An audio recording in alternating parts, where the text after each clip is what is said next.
지금 북부 권력 핵심부가 완전히 뒤집혔습니다.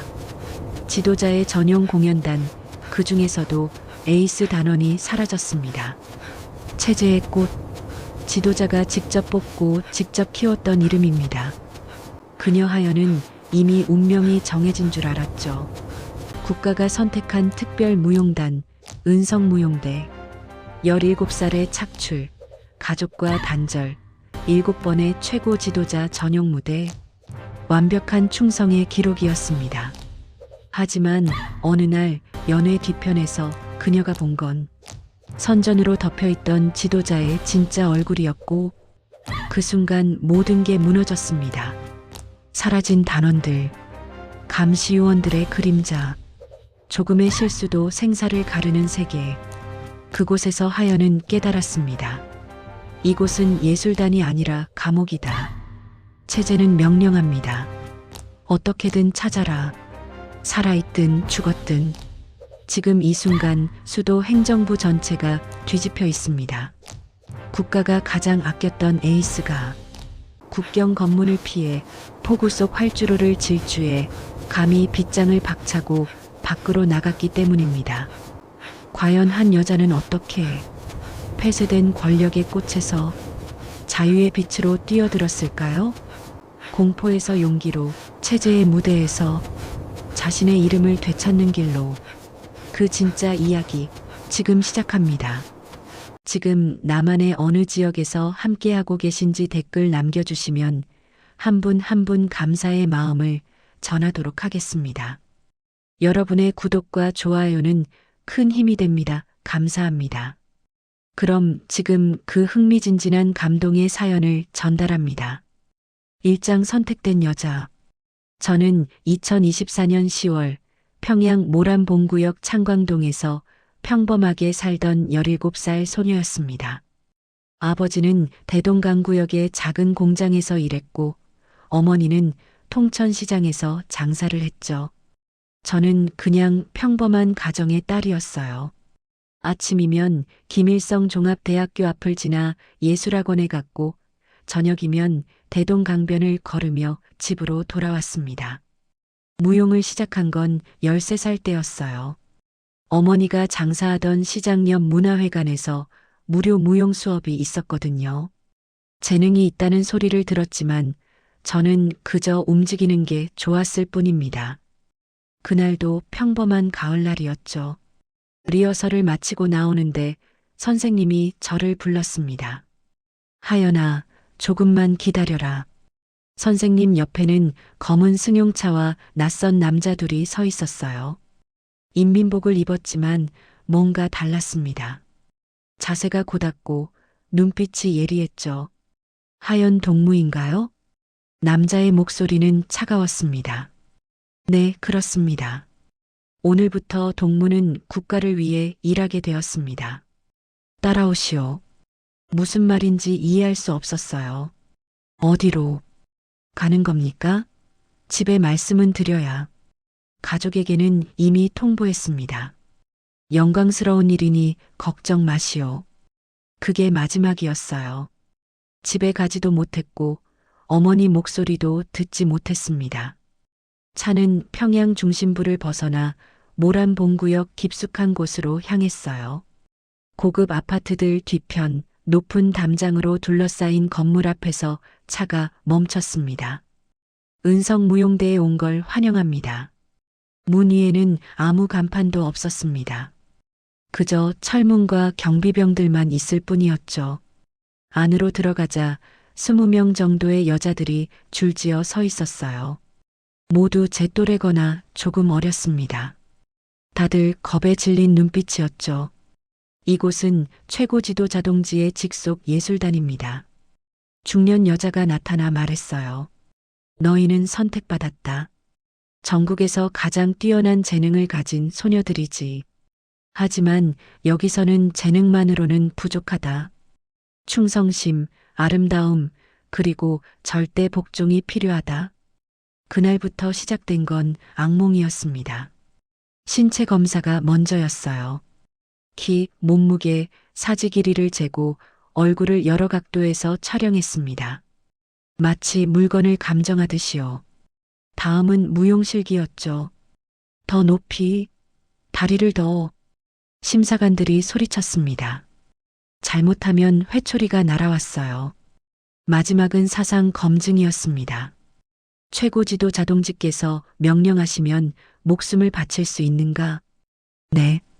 가족보다 당이 먼저인가? 네. 대답하지 않으면 탈락입니다. 그리고 탈락한 소녀들이 어디로 가는지는 아무도 몰랐어요. 일주일 뒤 결과가 나왔습니다. 20명 중 12명만 남았어요. 저는 그 중 한 명이었죠. 아니, 저는 다른 뭔가였습니다. 하연 동무는 특별하다. 에이스 후보로 선발되었다. 에이스라는 단어에 다들 숨을 죽였습니다. 그게 뭔지도 모른 채 저는 고개를 숙였어요. 감사합니다. 그날 밤 저는 처음으로 가족 생각에 울었습니다. 하지만 조용히 아무도 모르게 울어야 했죠. 여기서는 눈물도 허락되지 않았으니까요. 숙소는 4인 1실이었어요. 너 진짜 에이스 후보야? 같은 방 소녀가 물었습니다. 이름은 수진이었죠. 청진에서 왔다고 했어요. 그런가 봐요. 그럼 끝났네. 에이스는 돌아오지 못해. 수진의 목소리는 떨렸습니다. 무슨 말이에요? 몰라. 작년에 에이스였던 선배, 어디 갔는지 아무도 몰라. 그냥 사라졌어. 그때는 그 말이 무슨 뜻인지 몰랐습니다. 하지만 곧 알게 됐죠. 이곳이 어떤 곳인지를요. 이장 황궁의 무대 뒤에서 훈련은 지옥이었습니다. 아침 5시에 기상해서 밤 11시까지 쉬는 시간은 식사 때뿐이었어요. 발레, 전통무용, 현대무용, 그리고 체력 훈련까지. 더 높이. 교관의 목소리는 계속 울려댔습니다. 다리가 찢어질 것 같았어요. 발끝에서 피가 났고 허리는 비명을 질렀죠. 하지만 멈출 수 없었습니다. 멈추면 회초리가 날아왔거든요. 예술 단어는 인민의 본복이다. 약한 모습을 보이는 것은 당을 욕되게 하는 일이다. 첫 달에 3명이 더 떨어져 나갔어요. 어느 날 아침 그 소녀들의 침대가 비어 있었습니다. 짐도 없고 흔적도 없었죠. 어디 갔어요? 수진이 조심스럽게 물었어요. 집으로 돌아갔다. 교관의 대답은 간단했습니다. 하지만 아무도 믿지 않았어요. 여기서 나가면 집으로 가는 게 아니라는 걸 우리 모두 알았으니까요. 2달째 되던 날 드디어 첫 공연 기회가 왔습니다. 오늘 저녁 원수님 앞에서 공연한다. 그 말에 모두가 얼어붙었어요. 최고 지도자 앞에서 춤을 춘다는 건 목숨을 거는 일이었습니다. 잘하면 살고 못하면 아무도 몰라요. 오후 내내 리허설을 했습니다. 웃어라. 행복한 표정.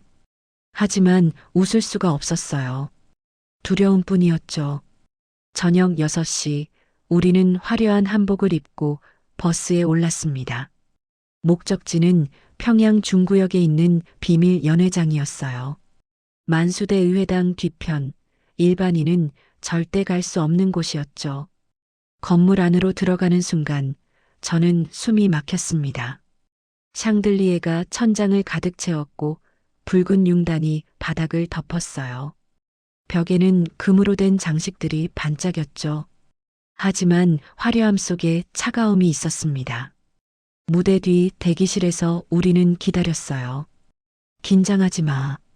그냥 평소대로 하면 돼. 수진이 제 손을 잡았습니다. 손이 얼음처럼 차가웠죠. 응, 우리 잘할 거야. 하지만 속으로는 기도했어요. 제발 실수하지 않게 해달라고요. 무대 막이 올랐습니다. 조명이 우리를 비췄고 음악이 흘러나왔어요. 저는 몸을 움직이기 시작했습니다. 앞줄 중앙에 그분이 앉아 계셨어요. 최고 지도자였습니다. 주변에는 고위 간부들이 늘어서 있었고 모두 무표정한 얼굴이었죠. 저는 춤을 췄어요. 마치 인형처럼 감정 없이요. 웃었고 돌았고 뛰었습니다. 하지만 제 안은 텅 비어 있었어요. 공연이 끝났을 때 박수가 터졌습니다. 훌륭하다. 누군가 외쳤어요. 우리는 고개를 숙이고 퇴장했습니다. 뒤돌아보지 않았죠. 뒤돌아보면 안 되니까요. 대기실로 돌아왔을 때 교관이 기다리고 있었어요. 수고했다. 특히 하연 동무 최고 지도자 동지께서 만족하셨다. 그 말이 기쁜 게 아니었습니다. 오히려 두려웠어요. 눈에 띄는 건 위험한 일이니까요. 그날 밤 숙소로 돌아오는 버스 안에서 수진이 속삭였습니다. 너 봤어? 그 연회장 분위기. 응. 저게 우리가 찬양하던 세상이야? 나는 모르겠어. 수진의 목소리에는 혼란이 묻어 있었어요. 저도 마찬가지였습니다. 교과서에서 배운 건 위대하고 자애로운 지도자였어요. 인민을 사랑하고 인민과 함께하는 분이라고 했죠. 하지만 오늘 본 건 달랐습니다. 호화로운 연애, 무표정한 얼굴들, 그리고 우리를 보는 시선. 그건 사람을 보는 게 아니었어요. 물건을 보는 눈빛이었죠. 그날부터 저는 변하기 시작했습니다. 의심이 싹텄고 진실이 궁금해졌어요. 하지만 누구에게도 말할 수 없었습니다. 말하는 순간 끝이니까요. 3장 에이스의 탄생. 석 달이 지났습니다. 이제 저는 공연에 익숙해졌어요. 일주일에 두세 번 다양한 장소에서 춤을 췄죠. 중앙당 청사, 군 간부 연회, 외국 귀빈 환영회. 하지만 매번 같았습니다. 화려한 무대 뒤의 어둠이요. 어느 추운 겨울날 특별 소집이 있었습니다. 하연 동무, 단장실로 오시오. 제 심장이 철렁 내려앉았어요. 단장실은 4층 끝에 있었습니다. 그곳에 불려간 사람은 둘 중 하나였죠. 승진하거나 사라지거나. 노크를 하고 들어갔습니다. 들어오라. 단장은 50대 여자였어요. 한때 은하수관현악단 출신이라는 소문이 있었죠. 앉아라. 저는 의자 끝에 앉았습니다. 하연 동무는 재능이 뛰어나다. 특히 춤선이 아름답지. 감사합니다. 그래서 결정이 내려졌다. 이제부터 동무는 은성무용대의 공식 에이스다. 에이스.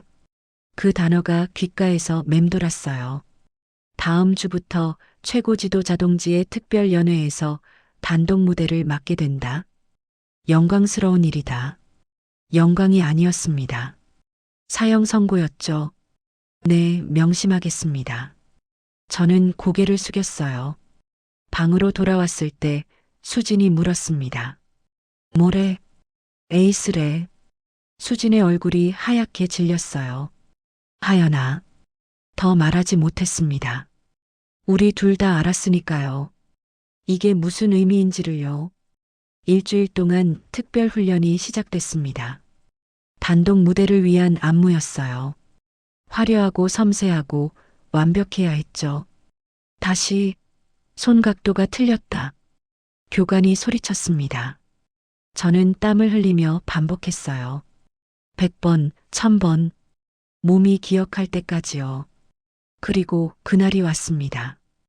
2024년 11월 초 평양 어느 비밀 별장. 저는 흰색 한복을 입고 무대에 섰어요. 객석에는 단 한 사람, 최고 지도자만 앉아 계셨습니다. 음악이 흘렀습니다. 저는 춤을 췄어요. 평생 처음 것처럼 자연스럽게요. 하지만 춤추는 동안 느꼈습니다. 시선이요. 그분의 눈이 저를 훑고 있었어요. 예술을 보는 게 아니었죠. 소유물을 보는 눈빛이었습니다. 춤이 끝나고 박수가 울렸습니다. 훌륭하다. 역시 에이스구나. 저는 고개를 숙였어요. 감사합니다. 자주 보게 될 것이다. 그 말에 온몸이 얼어붙었습니다. 뒤로 물러나 퇴장할 때 제 다리는 떨리고 있었어요. 대기실로 돌아와 거울을 봤습니다. 거기 비친 건 제가 아니었어요. 텅 빈 인형이었죠. 그날 밤 저는 처음으로 생각했습니다. 탈출이라는 단어를요. 사장 금지된 진실의 조각들. 에이스가 된 뒤 제 삶은 더 통제됐습니다. 별도 숙소로 옮겨졌고 감시원이 항상 붙어 다녔어요. 이름은 경이었습니다. 나이는 30쯤 됐죠. 하연 동무 식사 시간입니다. 하연 동무 훈련 시간입니다. 하연 동무 취침 시간입니다. 제 모든 일과가 통제됐어요. 하지만 가끔, 아주 가끔 경희가 자리를 비울 때가 있었습니다. 그때 저는 수진을 만날 수 있었죠. 미안해, 자주 못 와서. 수진이 말했어요. 괜찮아. 내가 무사한 게 다행이야. 우리는 복도 구석에서 속삭였습니다. 하연아, 너 들었어? 지은이 말이야. 지은은 우리보다 한 살 많은 선배였어요. 무용 실력도 좋았고 다들 좋아했죠. 무슨 일인데? 사라졌어. 일주일 전에. 제 심장이 멎는 것 같았습니다. 왜? 몰라. 그냥 어느 날 아침에 없었어. 침대도 비어 있고 짐도 없고. 집으로 갔을까? 수진이 고개를 저었어요. 아니야. 교관들이 아무 말도 안 해. 마치 처음부터 없었던 사람처럼. 두려움이 밀려왔습니다. 지은이가 뭘 잘못했대? 공연 때 실수했어. 지도자 앞에서 넘어졌거든. 단순한 실수였습니다. 하지만 여기서는 실수가 용서되지 않았어요. 그리고 또 수진이 더 작은 목소리로 말했습니다. 작년에 에이스였던 혜진 선배도 그랬대. 어느 날 갑자기 사라졌어. 아무도 어디 갔는지 몰라. 혜진. 그 이름은 들어본 적 있었어요. 전설처럼 이야기되는 무용수였죠. 병으로 요양 갔다던데. 그게 진짜일까? 여기서 병 걸리면 요양 보내주는 곳이야? 수진의 목소리는 떨렸습니다. 저도 알았어요. 답을요. 그날 밤 저는 잠들 수 없었습니다. 지은의 얼굴이 떠올랐고 혜진 선배의 이야기가 맴돌았어요. 여기는 감옥이었습니다.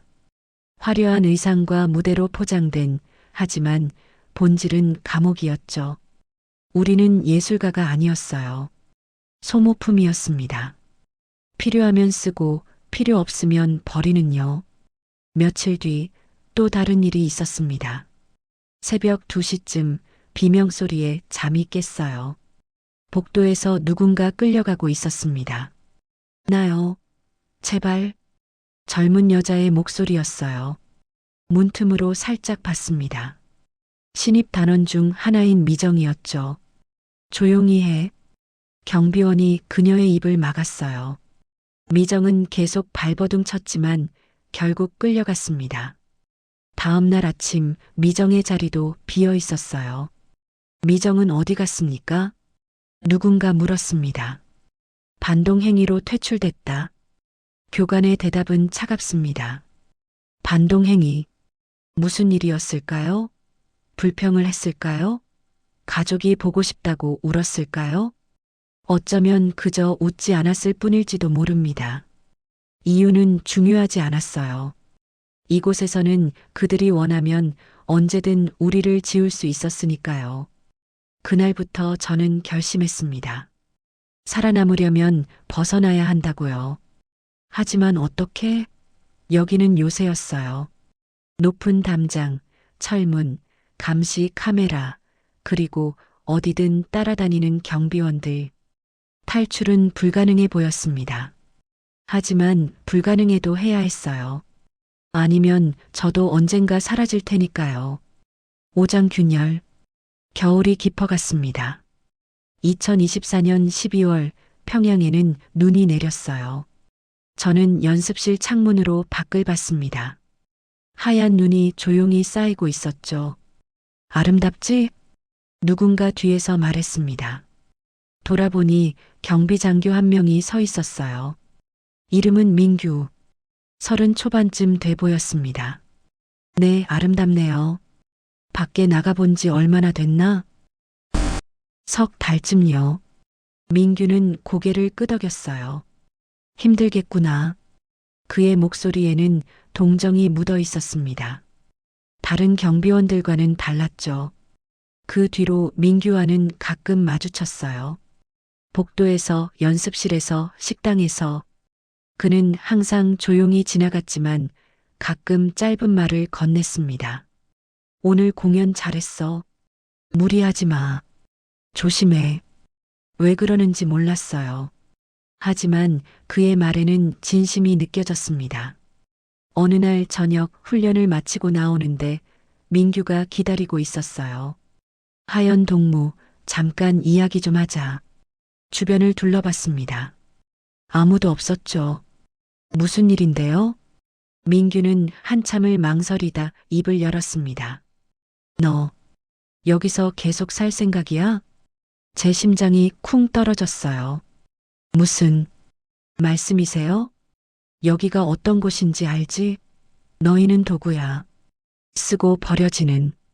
말 조심하세요. 그런 말하면 나도 안다. 위험하다는 거. 하지만 내가 알아야 할 것 같아서. 민규가 한 발 다가왔습니다. 너희가 알고 있는 나라 밖에는 다른 세상이 있어. 선택지가 있어. 그 말은 충격이었어요. 다른 세상? 선택지? 저는 항상 이곳이 전부인 줄 알았습니다. 조국이고 유일한 세계라고 배웠죠. 그게 무슨 뜻이에요? 자유가 있는 세상이야. 내가 원하는 걸 할 수 있고 내 인생을 내가 선택하는 곳. 민규의 눈빛은 간절했습니다. 왜 저한테 이런 말을 하세요? 내 여동생도 너 같았거든. 재능 있는 무용수였어. 그런데 민규는 말을 잇지 못했어요. 어떻게 됐는데요? 3년 전에 사라졌어. 어느 예술단에 차출됐다가 다시는 못 봤지. 그의 목소리가 떨렸습니다. 내가 내 동생을 닮았어. 그래서 그냥 가만히 있을 수가 없었어. 저는 말문이 막혔습니다. 하지만 저는 어떻게 해야? 지금은 아무것도 하지 마. 그냥 알고만 있어. 기회가 오면 그때 결정해. 민규는 주변을 다시 둘러봤어요. 조심해라. 나한테 온 것도 이 대화도 누구한테도 말하면 안 돼. 그는 돌아서서 사라졌습니다. 저는 한참을 그 자리에 서 있었어요. 머릿속이 복잡했습니다. 다른 세상? 자유? 선택? 그런 게 정말 있을까요? 하지만 민규의 눈빛은 거짓이 아니었어요. 그날 밤 저는 처음으로 꿈을 꿨습니다. 담장 너머의 세상을요. 6장 탈출 계획. 새해가 밝았습니다. 2025년 1월. 하지만 저에게는 그저 또 다른 날일 뿐이었어요. 민규와의 대화 이후 저는 변했습니다. 주변을 더 유심히 봤고 기회를 찾기 시작했죠. 어느 날 특별 공지가 있었습니다. 다음 달 은성무용대가 해외 공연을 간다. 단장의 발표에 모두가 웅성거렸어요. 중국 베이징에서 우호 공연을 하게 됐다. 최고 지도자 동지의 명령이다. 해외 공연. 제 심장이 뛰기 시작했습니다. 이게 기회일까요? 공연 준비는 한 달 동안 진행됐어요. 새 안무, 새 의상, 그리고 끝없는 리허설. 실수하면 국가의 명예가 떨어진다. 완벽해야 한다. 교관의 목소리는 날카로웠습니다. 하지만 저는 다른 생각을 하고 있었어요. 어떻게 하면 빠져나갈 수 있을까? 어느 날 밤 수진이 제 방에 왔습니다. 하연아, 나도 데려가줘. 무슨 소리야? 너 탈출 생각하고 있지? 나도 알아. 제 얼굴이 굳었어요. 미쳤어? 그런 소리 하면 나도 못 견디겠어. 여기서 하루하루가 지옥이야. 수진의 눈에 눈물이 고였습니다. 작년에 내 친구 3명이 사라졌어. 언제 내 차례일지 몰라. 나는 그냥 살고 싶어.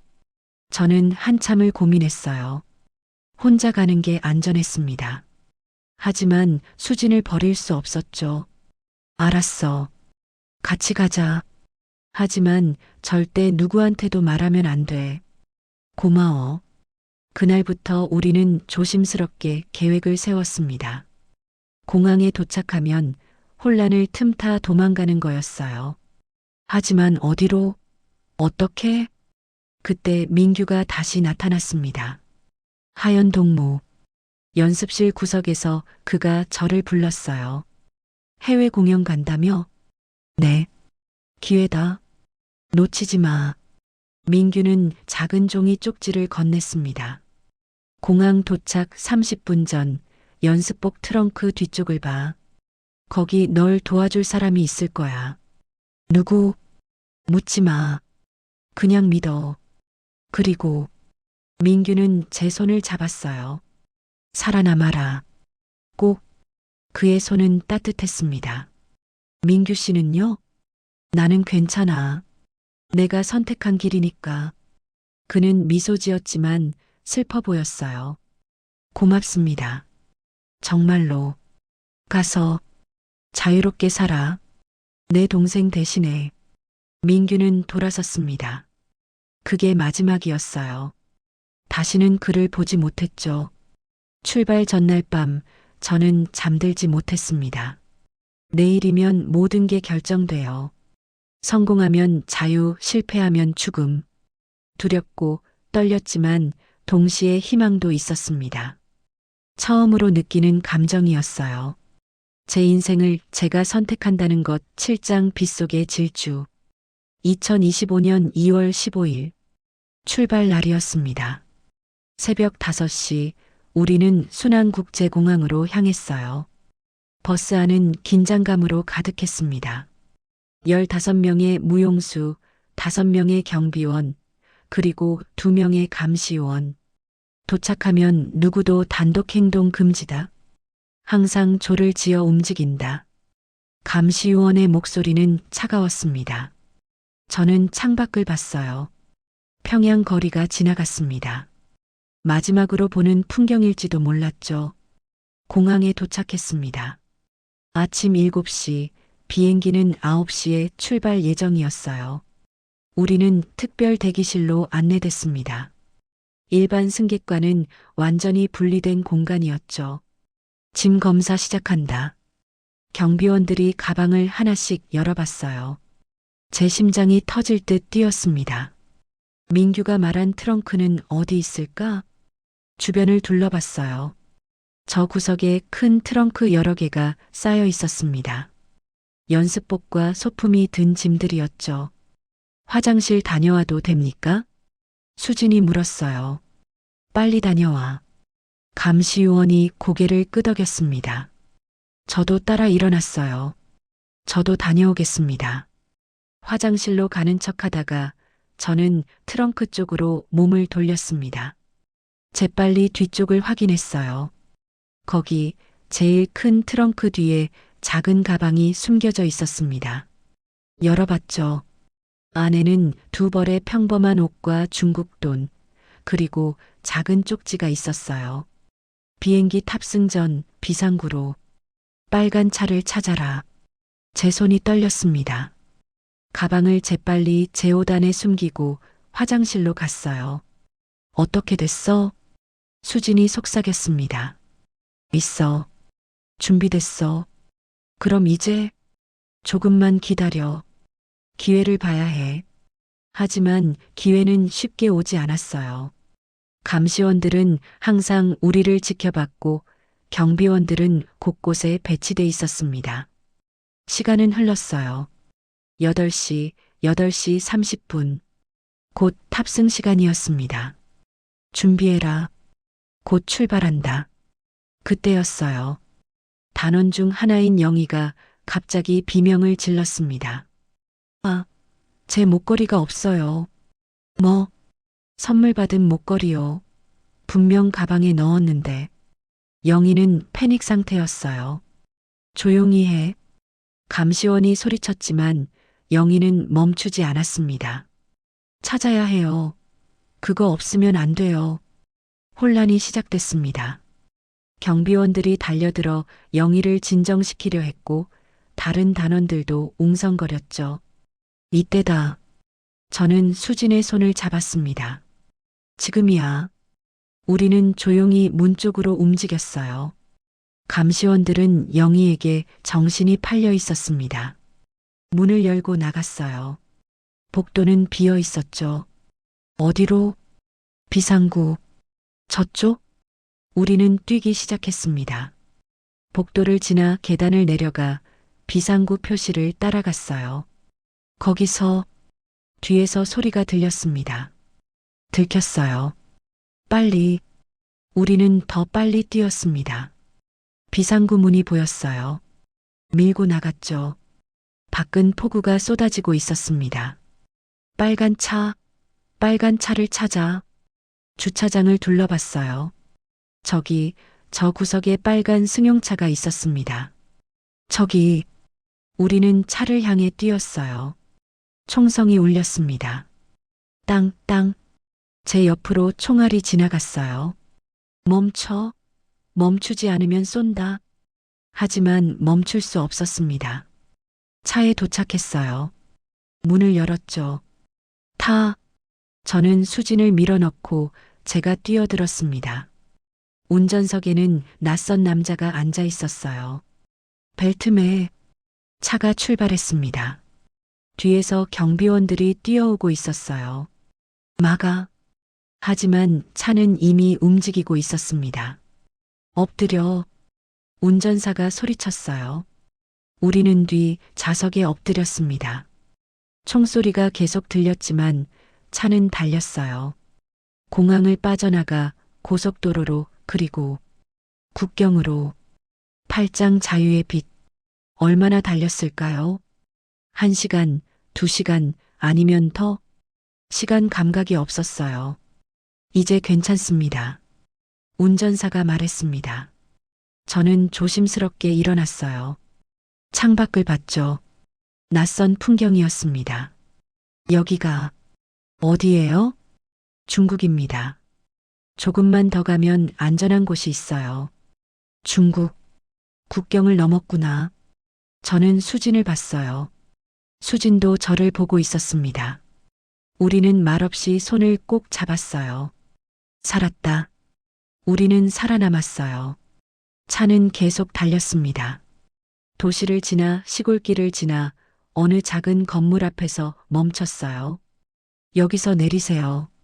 안에 도와줄 사람들이 있습니다. 감사합니다. 정말로. 운전사는 고개를 끄덕였어요. 민규 씨가 부탁했습니다. 꼭 살려달라고요. 민규. 그의 이름에 눈물이 났습니다. 민규 씨는 괜찮을까요? 운전사는 대답하지 않았어요. 그 침묵이 답이었죠. 건물 안으로 들어갔습니다. 몇 명의 사람들이 우리를 맞았어요. 어서 오세요. 안전합니다. 한국말이었습니다. 여기가 한국 영사관 직원들이 운영하는 안전가옥입니다. 이제 괜찮아요. 그 말을 듣는 순간 저는 무너졌습니다. 바닥에 주저앉아 울었어요. 수진도 옆에서 같이 울었죠. 두려움, 안도, 슬픔, 기쁨. 모든 감정이 한꺼번에 쏟아졌습니다. 한 달이 지났습니다. 저는 지금 서울에 있어요. 하나원이라는 곳에서 새로운 삶을 배우고 있습니다. 여기서는 자유가 있어요. 원하는 걸 먹을 수 있고, 원하는 걸 입을 수 있고, 원하는 걸 말할 수 있습니다. 아직도 밤에는 악몽을 꿔요. 쫓기는 꿈, 잡히는 꿈, 그리고 민규의 얼굴. 하지만 아침이 오면 창문을 열어요. 자유로운 하늘을 봅니다. 오늘 저는 기자회견장에 섰어요. 제 이야기를 세상에 알리기 위해서였죠. 은성무용대에서 무슨 일이 있었나요? 기자가 물었습니다. 저는 숨을 깊이 들이마셨어요. 저희는 예술가가 아니었습니다. 도구였어요. 언제든 버려질 수 있는. 목소리가 떨렸지만 멈추지 않았습니다. 많은 친구들이 사라졌어요. 어디로 갔는지 살아있는지 아무도 몰라요. 하지만 저는 기억합니다. 그들의 이름을, 얼굴을, 꿈을요. 카메라 플래시가 터졌습니다. 저는 계속 말했어요. 진실을 알리는 것. 그게 살아남은 제 사명이니까요. 회견이 끝나고 밖으로 나왔습니다. 봄바람이 불고 있었어요. 저는 하늘을 올려다봤습니다. 이제 저는 더 이상 은성무용대의 에이스가 아니에요. 제 이름을 되찾은 그저 하연입니다. 자유로운 하연. 그리고 그걸로 충분해요.